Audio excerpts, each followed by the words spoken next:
حبايبي يا رب تكونوا بخير. والله مش عارفة ولا لاقية كلمات أقولها.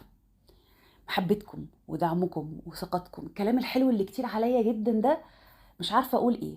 انتوا أحلى حاجة في الحياة، ربنا يديمكم نعمة في حياتي. أنا أقل واحدة في كل واحدة فيكم، تمام؟ القناة بيتنا، وأنا بحاول أقول وجهة نظر متواضعة وسط إخواتي.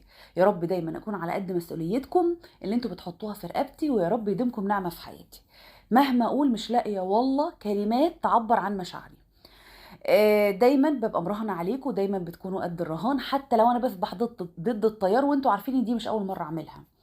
بنتصر بيكم، وربنا بيجبر بخاطري بدعواتكم، فربنا يجبر بخواطركم دايما. بتمنى منكم ان انتوا الفتره دي عايزين نوقف القنوات على رجليها. طبعا انتوا عارفين احنا كنا في حروب كبيره، اللهم لك الحمد، وانتصرنا بفضل الله. علشان كده عايزين نوقف القنوات على رجليها. المشاهدات بتروح وتيجي، لكن دعمكم بيروح وما بيجيش، واحترامكم. حطوا لنا لايك يا حلوين من تليفوناتكم، من كل تليفونات البيت. ما في اشعارات في الفتره دي راح توصلكم، ده بتاثير المخالفات، تمام؟ لكن باذن الله ان شاء الله هتلاقوني يوميا بفضل الله بنزل فيديو بنفس الميعاد. الله غالب، اختكم دايما محتاجه لدعمكم. الدنيا ولعه، وده مش تعبير قليل، لانه تعبير يمكن يكون اقل من الحقيقه. من امبارح طبعا الاخ الفاضل الاستاذ المحترم حسن طلع بفيديو، كان يعني مدته قليلة لكن كان قوي، من اقوى الفيديوهات اللي هو عملها. طلع بشكل غاضب، وكان باين غضبه حتى لو كان هو بيبين عكس كده. طلع يهدد ويتوعد. هو بيهدد مدامته على فكرة، يعني بيهدد ان هو ناوي يرد عليها، ودي مش اول مرة يلمح بكده.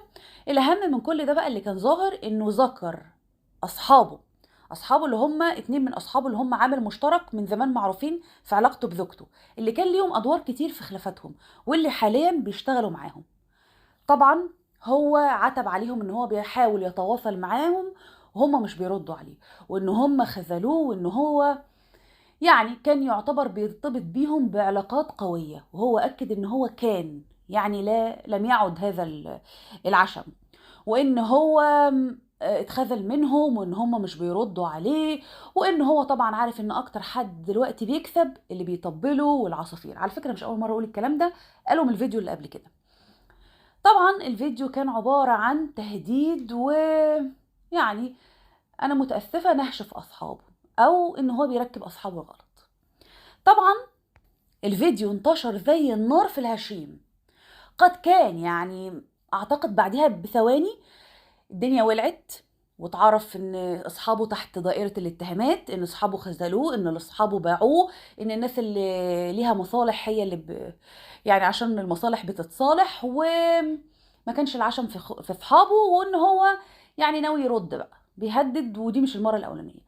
طلعوا الاتنين اصحابه وردوا عليه، وقالوا ان هم اللي اتخذلوا فيه، وان ما كانش ينفع الحوار يكون على العام، وان هم اللي ما بينهم اقوى من اللي على العام، يعني صداقتهم اقوى من خلافاتهم.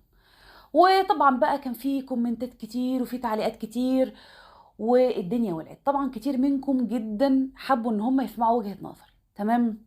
اتمنى ان انتوا تسمعوها سواء مع او ضد، لاني مش هقول غير اللي يمليها عليا ضميري كالعادة وبكل سعادة.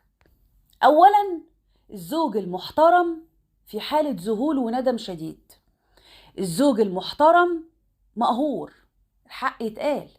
الزوج المحترم مقهور، عشان نبقى صادقين مع حالنا، ومقهور وزعلان وندمان، ومش عارف يعمل كنترول على ردود افعاله، علشان الانا والنرجسية العالية اللي كلنا بقينا متأكدين منها.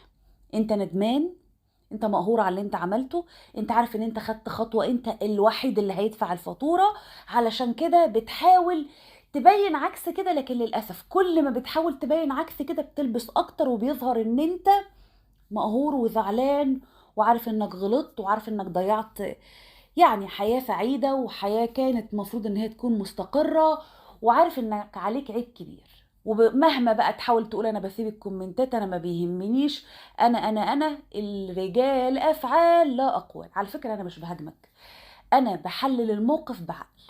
الحق انت مقهور، الحق انت بدأت تفوق، الحق ان انت بدأت تحاول بدل ما تعترف بالغلط تهاجم. اصلا انا يا جماعة متأكدة من شيء واحد، واثق الخطى يمشي ملكا. يعني انا لما باخد قرار ببقى قده، تمام؟ ما ينفعش اخد قرار وارجع يعني اقول للناس ايه، ده غلطان وده غلطان وانهش في حد غيري. لا، بما اني خدت القرار اتحمل العواقب. انت مش قادر تتحمل العواقب، مش قادر تقول ان انت غلطت، فبتحاول تغلط غيرك، تمام؟ علشان كده طالع تغلط في صحابك وطالع تحملهم غلط، مع ان بمنتهى الهدوء لو هم صحابك، حتى لو هم ما ردوش عليك روح لهم.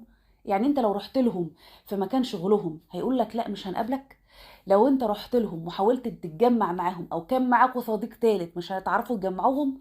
يعني واصل ان انت عايز تحملهم الغلط. انت غلطان؟ اه طبعا انت غلطان. هل انا ممكن اقول دي حاجة جريمة لا تغتفر؟ لا، لان بكل هدوء انا هقدر ان انت فعلا عرفت ان انت بدأت تفوق ومش عارف تاخد قرار صحيح، فعلشان كده انا متأسفة بتضبش. فانا ممكن اتقبل ده. ليه؟ لان في بعض الاحيان بنقول لا ده غلط، لكن في بعض الاحيان بنتقبله لانه اكيد انت مقهور جامد وانت مكبوت جامد وانت مكلوم، تمام؟ هل اصحابه ما عليهمش غلط؟ لا عليهم غلط. ليه؟ لان هو عارفين صاحبهم خسر ايه، وعارفين صاحبهم بيتعصب، وواضح كلمة بتجيبه وكلمة بتوديه، وواضح ما بيسيطرش على افعاله، وواضح نرجسيته بتخليه يظهر بشكل يخلي اللي قدامه يبقى عنده عداء منه، الا اللي فاهمه، الا اللي عاشره. فاعتقد ان انتوا فاهمينه ومعاشرينه. كان مفروض لو هو طلع وغلط يبقى انتوا ما تحطوش النار على الميه على النار او الزيت على النار. كان مفروض ان انتوا تكتموا النار. بمعنى لما بيكون عندي طاسه على النار لا قدر الله، ربنا يسترنا جميعا، الف ب سلامه، ان انا لو في نار ولعت فيها ما احطش ميه كالعاده، يعني ما اطلعش بلايف وارد، لا، اكتم النار، اكتم الطاسه. انتوا كان المفروض تكتموا على صاحبكم، لان دي حقوق الصداقه من وجهه نظري المتواضعه. الصاحب ليه عند صاحبه ايه؟ ان احنا لو مقطعين بعض على الخاص نظهر في ظهر بعضينا على العام، يبقى ما بيننا مصانع الحداد، لكن وقت الخطر نبقى كلنا في ظهر بعض. كنت اتمنى بدل ما كل واحد فيكم يطلع يرد واكيد انتوا مجروحين منه، لا، تتلموا مع بعض وتحاولوا تطلعوا بشكل يقفل الباب لاي كلام. لان امبارح لما كل واحد فيكم رد، وفي ناس منكم كمان غيرت العناوين، فتحتوا الباب للفتنه والنار ولعه من امبارح. عارفه ان صديقكم غلط، عارفه ان صديقكم بيشوه في صورتكم، لكن الواجب ليكم عند صديقكم وعند الذكريات وعند العشره وعند السنين ان انتوا تبقوا في ظهره. لما بيبقى في خناقه ما بين الاصدقاء، انا ممكن يجيلي اصابه وانا بدافع عن صديقي. ليه؟ علشان احنا في ظهر بعض. اعتبروا ان دي اصابه وكان كلامه اصابه، وكان مفروض تتجمعوا. حتى لو انتوا ما بينكم مصانع الحداد كنتوا كفايه تكتفوا ان انتوا تظهروا للناس كلها ان انتوا في ظهر بعض، وممكن تكون خلافات وكلام. عايزه اقول حاجه يا جماعه، مش عيب ان الواحد يحب قناه، مش عيب ان متابعين المدام يحبوها، المدام صدفه، مش عيب ابدا، ما اقدرش يعني ابقى ضد ده. العيب ان احنا مشاعرنا تغلب عقلنا وضميرنا، مشاعرنا تغلب عقلنا وضميرنا. بمعنى انت بتحبيها على راسي، انت بتدافعي عنها على راسي، انت حاسه ان هي ست، تمام، كلنا في حاجات ما بنقبلهاش على حالنا، لكن مش معنى كده ان انا اولع النار. في متابعين كتير يا جماعه بيتخطوا الخطوط الحمراء، وفي ناس ما عندهاش كنترول على حالها. يعني مثلا انا عندي ثبات انفعالي، انا اقدر عندي من الاتزان النفسي ان انا اتحكم في ردود افعالي، في ناس لا، وده واضح عند الزوج، مع انه فتح الكومنتات الا ان الكومنتات حطاه في ضغط مش طبيعي هو واصحابه، وعلى فكره المدام. علشان كده بما انك مش حمل الكومنتات اقفلها، للمره المليون بقولك اقفلها، لان احنا رايحين على بركان، مش نار بقى، بركان، حمم ناريه من الغضب وردود الافعال. فاتمنى من المتابعات المحترمات، مقدره جدا محبتكم واحترامكم، لكن انتبهوا ان انتوا لو بتحبوا المدام نفسها لازم تحبوا بنتها، لان ابو بنتها بيتهان، وابو بنتها ممكن ردود افعاله تضر المدام ذات نفسها. فمحبتكم بقى ان الاوان تثبتوها، مش ان انتوا تهاجموا، لا، ان انتوا تقفوا في ظهرها وان انتوا تعينوها انها تبتدي حياه جديده. لا تذكروا زيد ولا تذكروا عبيد. يعني اكبر دليل على كلامي ان المدام قالتها، لكن هي مش بتقولها باحترافيه، هي بتقولها بطريقتها. قالت لكم ابو بنتي، اتمنى لا تقولوا عليه حاجه حلوه ولا تقولوا عليه حاجه وحشه. يعني هي بنفسها عايزه تقفل الباب، تشكر، ونتمنى انها بعدين في الفتره دي لا تقول بالراضي ولا الحلو ولا تطلع تعلق على اي تعليق وحش علشان ما تفتحش النار. نتمنى من الزوج الفاضل ان هو برضو يقول ام بنتي ويقفل التعليقات. انت بتطلع تقول لنا انا ما بيهمنيش، لا انت بيهمك، وانت التعليقات مأثرة عليك، وانت التعليقات هتوديك لبركان مش هيدفع ثمنه لا انت ولا المدام. البنوتة الصغيرة اللي لو حد فيكم بيحبها يقفل الباب، ولو المتابعين بتحب مامتها يبقى تكرم البنوتة ويكرم ابو البنوتة. اتمنى ان احنا نقول كلمة حلوة تخلص ضمايرنا لوجه الله، لا اما ما نقولهاش. الاصدقاء اتمنى ان هم يراعوا صديقهم ويراعوا اللي هو فيه، وبلاش لو هو غلط هم يغلطوا علشان الموضوع ما يكبرش. بكل هدوء، مفيش حد محتاج ان هو يدافع عن حاله. زي ما قلت، في كلام بنطلع ونرد عليه، ده حق متابعينا علينا، وفي كلام بنحطه تحت رجلنا ونقف عليه. الكلام اللي هو بيبقى قصده تقليل وانت عارف نفسك كويس فمش محتاج حد يقول اذا كنت قليل ولا لا. الكلام اللي بيبقى قصده عرض والواحد عارف اخلاقه كويس ومش ممكن يرد على الحاجات دي. الكلام اللي بيتخطى حدود الادب وينزل بيك في مستوى متدني، يعني بالمعنى العربي لا تصارع خنزيرا في الوحل فهتبقى زيه في الوحل. اتمنى ان يبقى فيه ضبط للنفس، ويبقى حلقات الاتصال ان هي الاصدقاء ما يردوش، يبقوا في ظهر صديقهم ويكونوا داعمين للمدام. ليه؟ علشان دي مهنتهم، والمهنه دي لو المدام ما استعنتش بيهم هتستعين بغيرهم، فالاذكى ان هي تستعين بحد ذو خبره، وهم كمان الاذكى منهم ان هم يستفيدوا لان ده شغلهم، فمحدش يقدر يعتب عليهم. عايزه اقول لكل المتابعات المحترمات، المشكله دلوقتي مش هتبقى مين بيقول ومين بيعيد، كل ده كلام فاضي وتعطيل وقت وذنوب. المشكله ان المدام داخله على مشروع كبير، والمشكله الاكبر ان بيتزامن مع هذا المشروع ان كل البلاد بتستعد للمتحور الجديد. الله يعفينا ويبعدنا ويحمينا من الوباء والبلاء، ودي كارثه في حد ذاتها.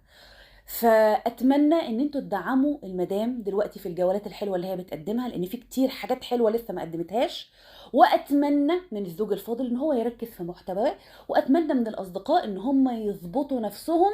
والكومنتات يا جماعه لا اما تقولوا خيرا او تصمتوا، مش عيب ان انا اختلف معاك، العيب ان انا اتعدى حدود الاحترام، ان انا ادعي عليك او ادعي على اولادك او اغلط فيك او اشتمك. يعني انا شخصيا ساعات بيبقى بعض المتابعات من العنوان بيدخلوا يكتبوا كومنت، مع ان هم لو سمعوا بيرجعوا يعتذروا. انا عندي اللهم لك الحمد ثبات نفسي، يعني خدت على المهنه دي وعارفاها، فاقدر ان انا ارد او احذف الكومنت لغايه ما هي تسمع. لكن في ناس لا، الكومنتات دي بتخليهم يتحفزوا ويطلعوا يخرجوا اسوأ ما فيهم. اعتقد ان دلوقتي دقت ساعه العمل ومش هزار، انتوا قايمين بمشروع كبير في توقيت سيء للأسف، في توقيت هز ميزانيات العالم كله، أكبر الشركات وأكبر الدول.